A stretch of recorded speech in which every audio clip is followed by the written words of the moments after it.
واذكر في الكتاب مريم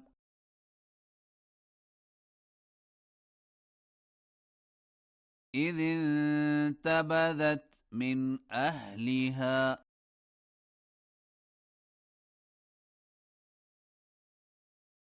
مكانا شرقيا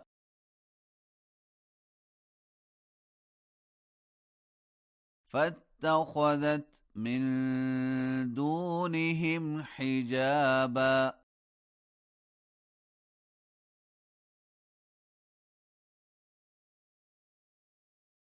فأرسلنا إليها روحنا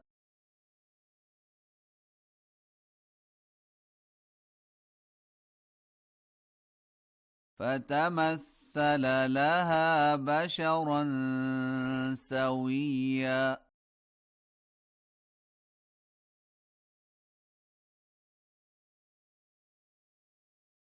قالت إني أعوذ بالرحمن منك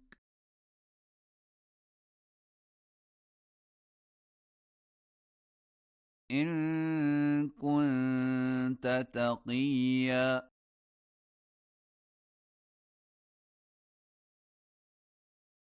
قال إنما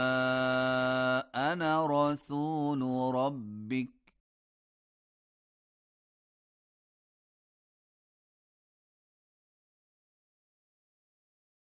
لأهب لك غلاما زكيا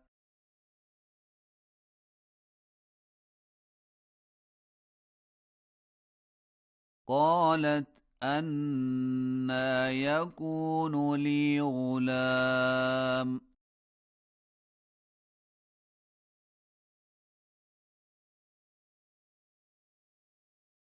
ولم يمسسني بشر ولم أك بغيا قال كذلك قال ربك هو علي هين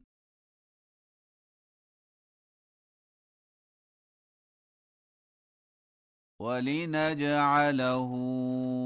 آية للناس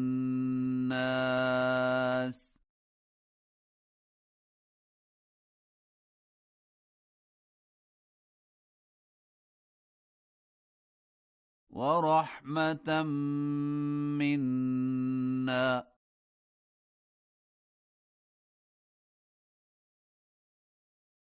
وكان أمرا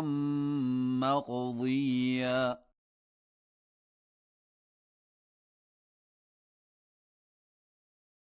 فحملته فانتبذت به مكانا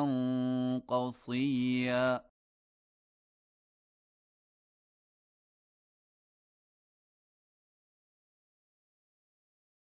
فأجاءها المخاض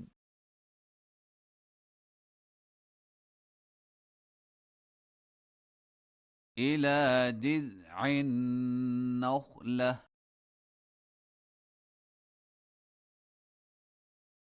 قالت يا ليتني مت قبل هذا وكنت نسيا منسيا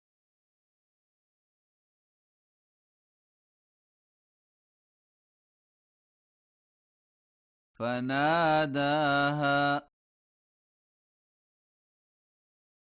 من تحتها ألا تحزني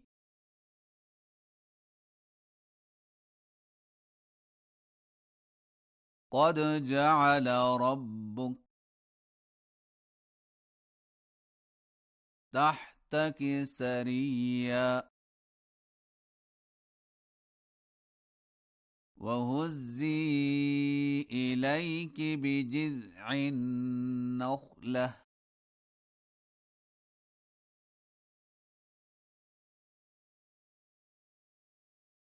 تساقط عليك رطبا جنيا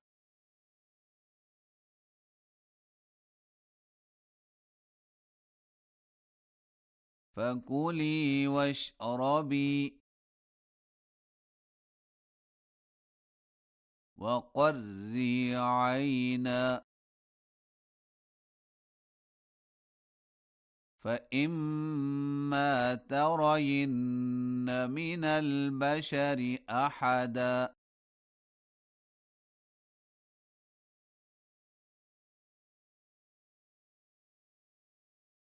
فقولي إني نذرت للرحمن صوما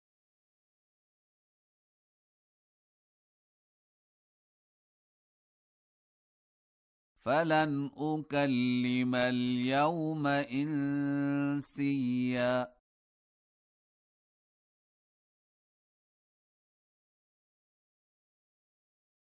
فأتت به قومها تحمله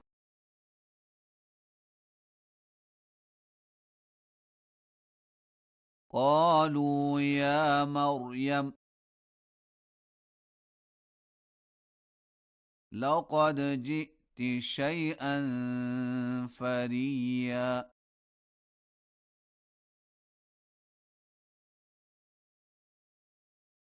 يا أخت هارون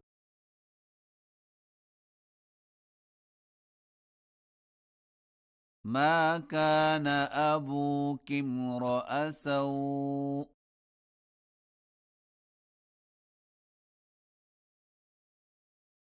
وما كانت أمك بغيا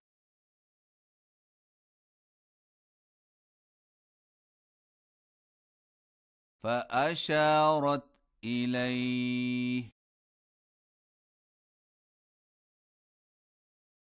قالوا كيف نكلم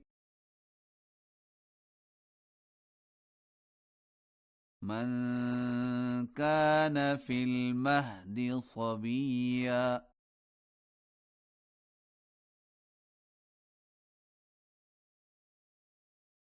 قال إني عبد الله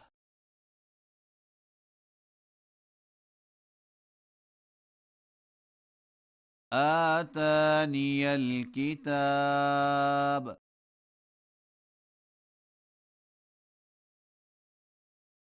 وجعلني نبيا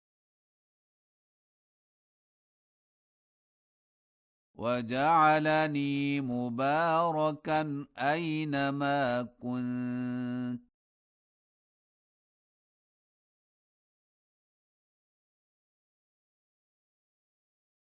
وأوصاني بالصلاة والزكاة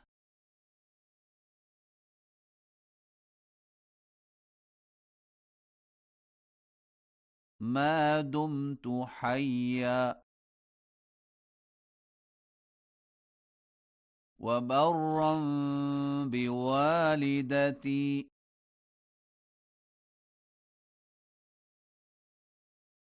ولم يجعلني جبارا شقيا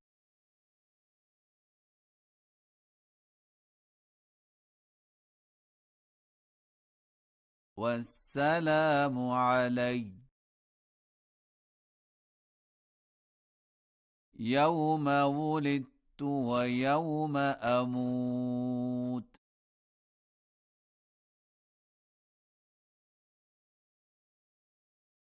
ويوم أبعث حيا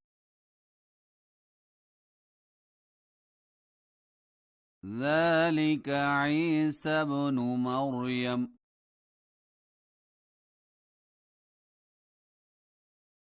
قول الحق الذي فيه يمترون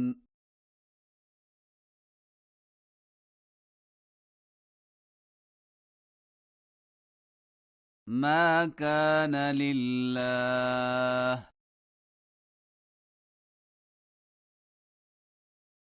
أن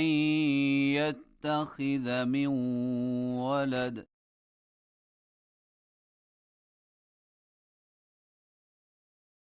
سبحانه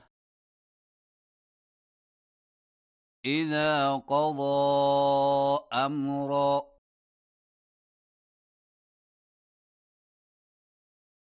فإنما يقول له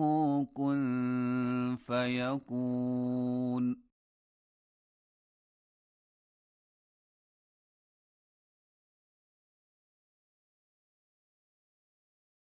وإن الله ربي وربكم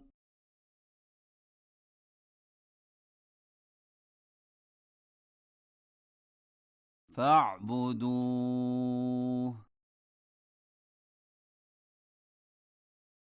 هذا صراط مستقيم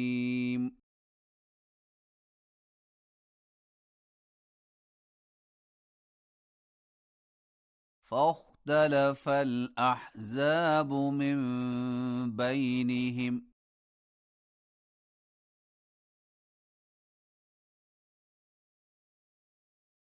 فويل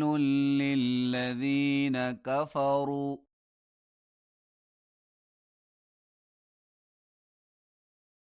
من مشهد يوم عظيم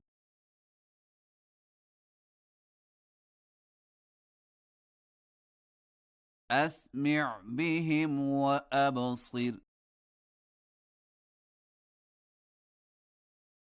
يوم يأتوننا لكن الظالمون اليوم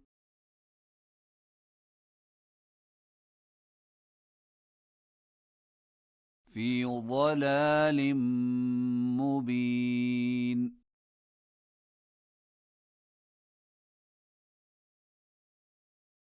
وأنذرهم يوم الحسرة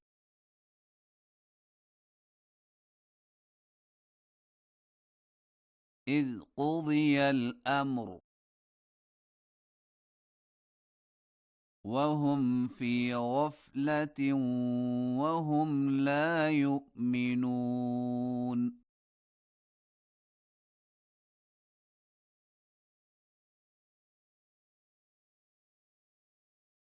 إنا نحن نرث الأرض ومن عليها